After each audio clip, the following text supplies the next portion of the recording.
Apakah boleh mengambil ilmu dari Ustaz Luqman? Boleh, tidak dilarang.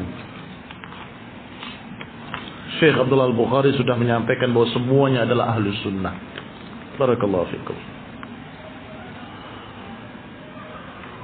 Kalau saya lebih cocok dengan ini, nggak cocok dengan itu, saya lebih cepat paham dengan yang ini, ya itu urusan kamu.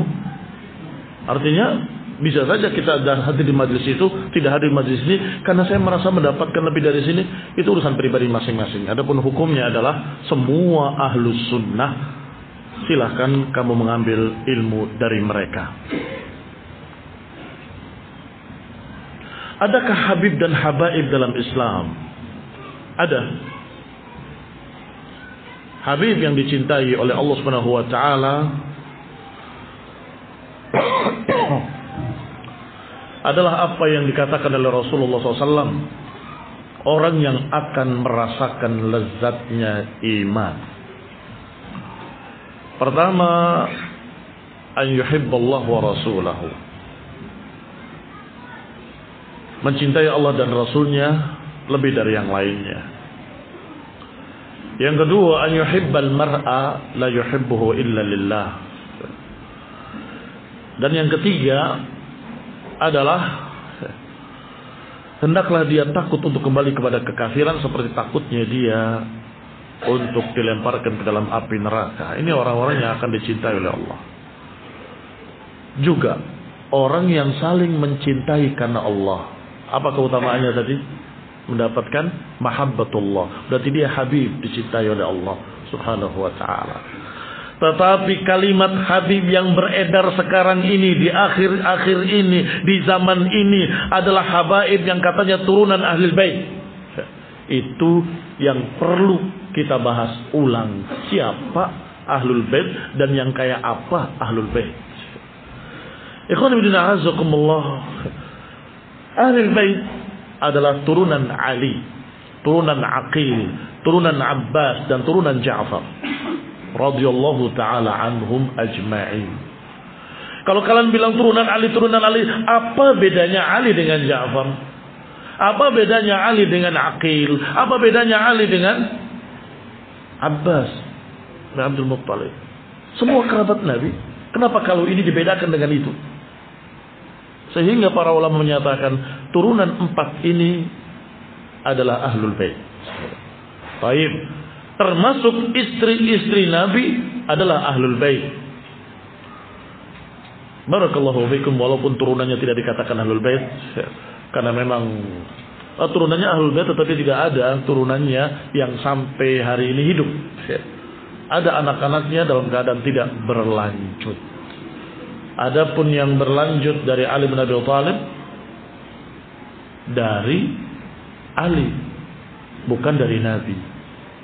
Karena kalau Nabi SAW melahirkan anaknya atau anaknya memiliki anak perempuan, maka itu barakallahu fikum dalam Islam nasab itu bukan dari perempuan.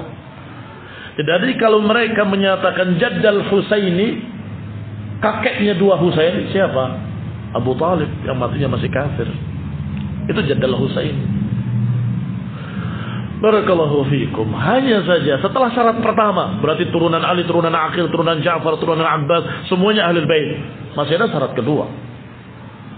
Dalam keadaan mengikuti ajaran tauhid yang diajarkan oleh Rasulullah SAW, mengikuti sunnah yang diajarkan oleh Rasulullah SAW, maka mereka lah Ahlul Bait yang hakiki. Tetapi kalau menyelisihi tauhid, menyelisihi sunnah, menyimpang, sesat, maka tidak peduli turunan siapapun dia, walaupun paman Nabi, tetapi dia Abu Jahlin, Allah yang menyebutkan kalau dia di neraka. Sayasla naran dzata lahab, dia akan masuk neraka yang memiliki lidah api. Paman Nabi sendiri. Mengapa? Karena tidak bertauhid. Tetapi yang hulu dan ekstrim, pokoknya turunan Nabi nggak mungkin salah, nggak mungkin dosa, nggak mungkin masuk neraka. Sehingga surat Tabbat yada Abi Lahabin wa tab dihapus oleh mereka kaum Syiah. Rafidhah. Kemudian Abu Talib dikatakan tidak kafir, ahli surga. Padahal hadisnya sangat jelas mengisahkan bagaimana tentang Abu Talib, yang Rasulullah SAW tidak bisa memberikan syafaatnya kecuali sekedar meringankan azabnya di neraka. Tidak bisa lepas dari neraka. Dan itu hadis-hadis sahih dalam hadis syafaat. Sehingga ikhwan ibn a'azakumullah, kecintaan Allah bukan hanya pengakuan. Saya Habibullah, saya kecintaan Allah, saya kecintaan Allah. Tidak bisa dengan pengakuan. Laisa bi amani, cintaannya Allah cinta orang-orang yang beriman. Innallaha yuhibbul muhsinin, innallaha yuhibbus sabirin, innallaha yuhibbul ladina yuqatiluna fi sabilihi saffan ka'annahum bunyanul marsus. Allah cinta orang yang muhsin, Allah cinta orang-orang yang saleh, Allah cinta orang-orang yang sabar, Allah cinta orang yang berjuang di jalannya, dan seterusnya. Maka kalau kita ingin jadi habib, ingin dicintai oleh Allah, lakukan itu semua tadi.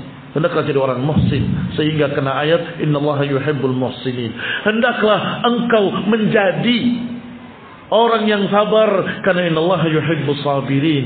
Hendaklah menjadi orang yang membela agama, memperjuangkan agama agar terkena ayat innallaha yuhibbul ladzina yuqatiluna fi sabilihi saffan ka'annahum bunyanun marsus, dan seterusnya dan seterusnya. Jadilah dirimu, atau jadikanlah diri kita orang-orang yang dicintai oleh Allah dengan berupaya mengikuti perintahnya, menjauhi larangannya, sehingga nggak bisa diklaim oleh satu pihak tertentu saja, yang turunan ini dicintai, turunan lain tidak dicintai. Nggak bisa, karena Allah menyebutkannya dengan bukan ta'yin, tapi dengan sifat. Allah tidak menyebutkan namanya Allah cinta fulan, Allah cinta fulan, tidak.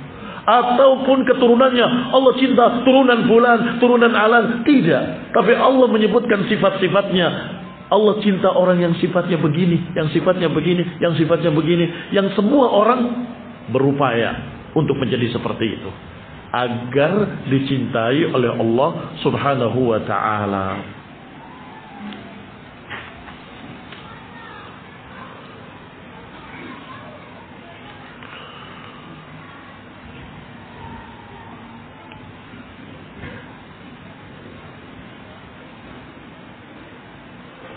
Apa Ustaz, untuk apa ini dilawangkan kepada kami, diterangkan kepada kami tentang nasihat Syekh Al-Allamah Abdullah Al-Bukhari. Sudah saya sampaikan tadi bahwa beliau menyatakan kalian semua ahlus sunnah, hendaklah kalian jangan saling tahdir mentahdir, hendaklah kalian bersatu dan seterusnya. Barakallahu fikum.